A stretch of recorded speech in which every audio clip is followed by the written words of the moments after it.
বাঁচা গেল। অবশেষে এই প্রচন্ড খরা শেষে একটু বৃষ্টির মুখ দেখতে পেলাম। হ্যাঁ, তুমি আজ কতদিন ধরে শুধু বলছো ফসলের জমিটা সেচে দেবে, আজ করি কাল করি কাল করি বলে করছোই না। হ্যাঁ গো হ্যাঁ, এবার বৃষ্টি হয়ে বড়ই উপকার হলো। জমিতে সেচ দিতে গেলে তো অনেক খরচটাও বেঁচে গেল। সেসব না হয় হয়েছে, এখন বলো কি খাবে, আমি রান্না করতে যাব।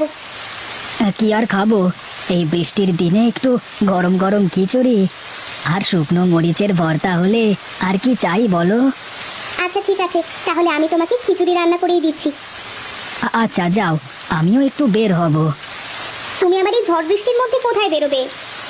দেখি, জালটা নিয়ে একটু নদীর ধারে গিয়ে দেখি। অনেক দিন বাদে বৃষ্টি হচ্ছে তো জালে মাছ ধরা পড়বে। এই ঝড় বৃষ্টির মধ্যে কি না বেরোলেই নয় গো, তুমি বাইরে থাকলে আমার অনেক চিন্তা হবে। ঝড় বৃষ্টি থামুক, তারপরে না হয় যেও। না গো না, বৃষ্টি থামলে আর মাছ পড়বে না জালে। আমার কথায় তো কোনো কাজ হবে না, তাই খামোখা কথা বাড়াচ্ছি না। যেখানে যাবে যাও তাড়াতাড়ি, আর সাবধানে যেও, কেমন? আচ্ছা ঠিক আছে, আমি বেশি দেরি করব না। এই যাব আর এই আসবো। তুমি এক কাজ করো, ঘরের ভেতর থেকে জালটা নিয়ে এসে আমাকে দাও দেখি।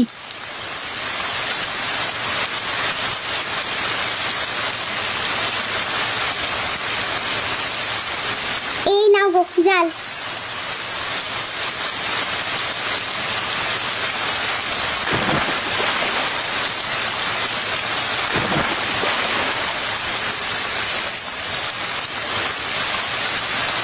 আরে কানাই, তুই চলে এসেছিস?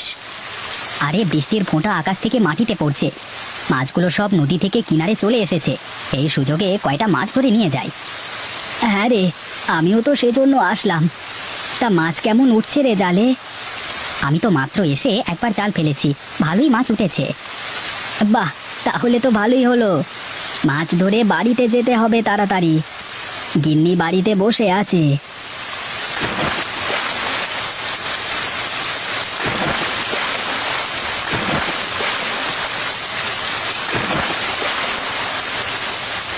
চল রে চল, অনেক মাছ ধরেছি, এবার বাড়িতে যাই। গিন্নি আবার পথ চেয়ে বসে আছে, কখন বাড়ি যাব। হ্যাঁ হ্যাঁ, তাই চলো। দুজন মানুষ এত মাছ ধরে কে খাবে বলো?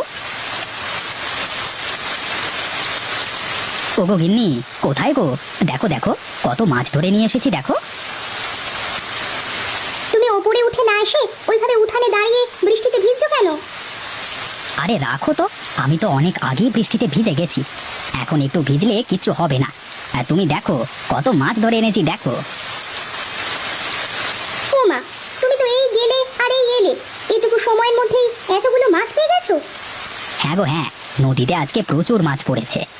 তার একটু সময় থেকে মাছ ধরলেই তো হতো, এত মাছ তো আর প্রতিদিন হবে না। আরে এত মাছ দিয়ে কি হবে গিন্নি, কাকে খাওয়াবে এত মাছ? আমাদের তো একুলে উকুলে দুকুলে কেউ নেই। তা তুমি ঠিকই বলেছো, মানুষের কত আত্মীয় স্বজন থাকে, আর আমাদের তো কোনো আত্মীয় স্বজন কেউই নেই। হ্যাঁ গো হ্যাঁ, কি পোড়া কপাল আমাদের, নিজেদের আপন একটা লোক নেই। এসব কথা বাদ দাও তো, তুমি আগে ওপরে উঠে এসো, সে কখন থেকে দাঁড়িয়ে দাঁড়িয়ে ভিজছো। এই নাও গো গিন্নি, মাছগুলো ভালো করে কেটে মাছের ঝাল বানাও তো। এই বৃষ্টির মধ্যে গরম ভাতের সাথে মাছের ঝাল একদম জমে যাবে। হ্যাঁ, তুমি ঘরে যাও আগে, ঘরে গিয়ে মাথা মুছে ফেলো, আমি মাছের ঝাল বানিয়ে দিচ্ছি।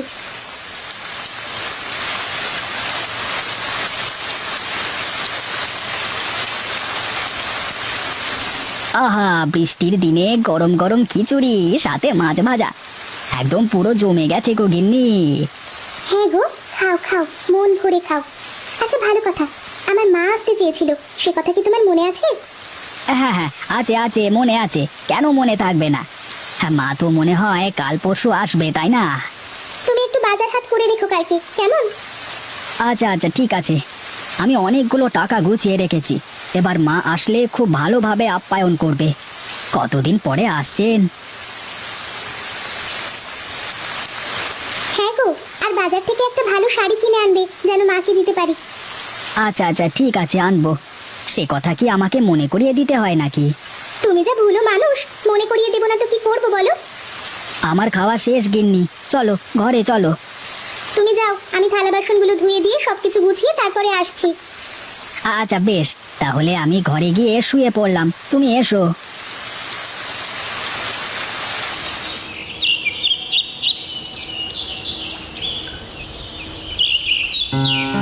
গিন্নি, ও গিন্নি, কোথায় গো তুমি?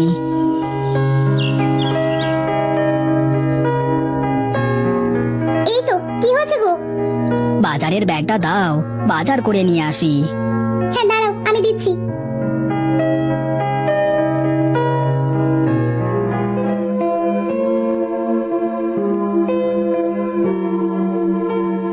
এই নাও তোমার ব্যাগ। ভালো করে বাজার করে নাও, কেমন? তুমি তো আবার সব ভুল করে রেখে আসো বাজার করতে গেলে। এবার কিন্তু আর কোনো ভুল করো না। আরে কি যে বলো গিন্নি, ভুল কেন করব? তুমি রান্না চাপাও, আমি বাজার থেকে এসে খাবো। আচ্ছা ঠিক আছে, যাও।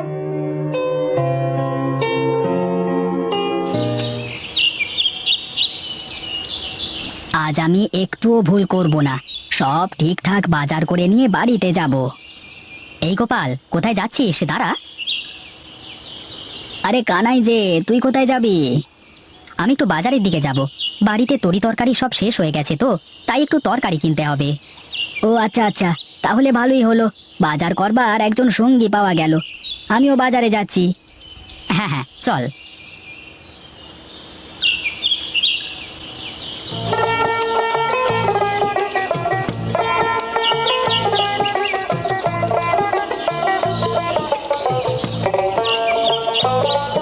চল, মাংস নিতে হবে, আগে কসাইয়ের কাছে যাই।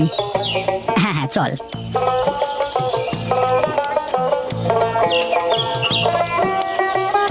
আরে দাদা, মাংস কত করে দিলে গো?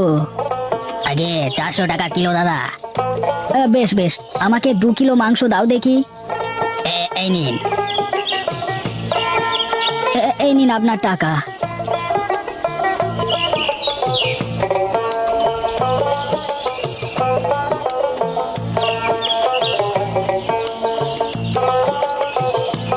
আরে দাদা, সে কি মিষ্টি নেবে গো? হ্যাঁ, রসগোল্লা, সমসম নাকি কালো জাম? সব মিষ্টি 1 কেজি 1 কেজি করে দিয়ে দে। এই নাও, এই নাও। 600 টাকা হয়েছে, বুঝলে? এই নে টাকা।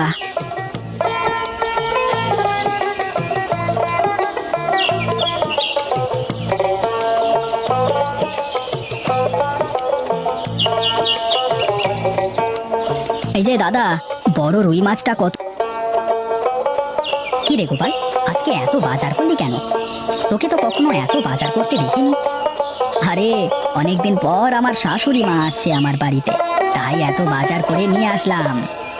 তাই বল তাহলে, আমার আর এত সুন্দর করে বাজার করবার কপাল নেই রে। কেন থাকবে না কেন?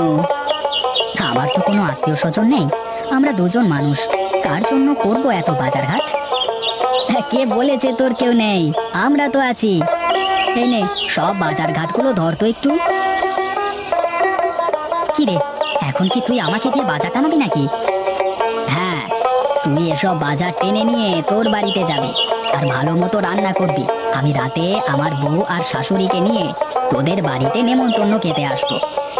হ্যাঁ, তোর আত্মীয় নেই তো, তাই আজ থেকে আমরা তোর আত্মীয়। সত্যি ভাই, তুই অনেক ভালো মানুষ, আমি তোদের আমার মন ভরে খাওয়াবো। বেশ বেশ, যা যা, এখন বাড়ি যা। তার আগে এই বাজারগুলো রাখো, বাড়ি নিয়ে যাও। আমি নিজে সব বাজার করে আমাদের আত্মীয়দের খাওয়াতে চাই। দয়া করে আমার এই অনুরোধটুকু রাখো। আচ্ছা আচ্ছা, বেশ, দাও।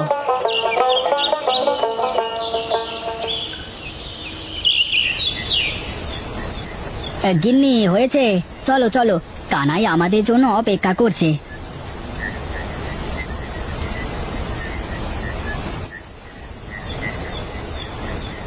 এই কানাই, এই কানাই, কোথায় রে তুই?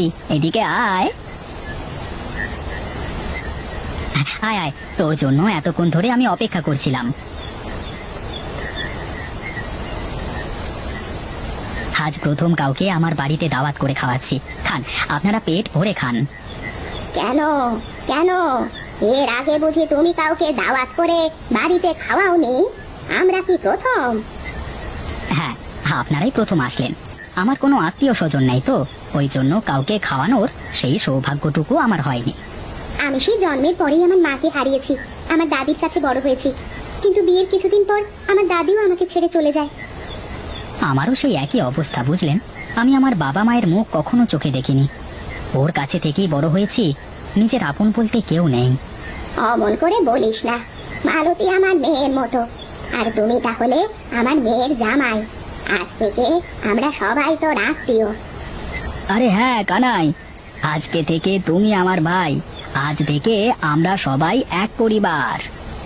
হ্যাঁ সত্যি, আজকে নিজেকে অনেক ভাগ্যবান মনে হচ্ছে। আজকে তোর জন্য আমি একটা পরিবার পেয়ে গেলাম, আত্মীয় স্বজন পেয়ে গেলাম। প্রতিবেশীর আত্মীয় যে নিজের আত্মীয় হয়, তোকে না দেখলে বুঝতাম না। হ্যাঁ, শুধু আত্মীয় বললি হবে না, মাঝে মধ্যে কিন্তু আবার দাওয়াত করে খাওয়া দাওয়া হবে।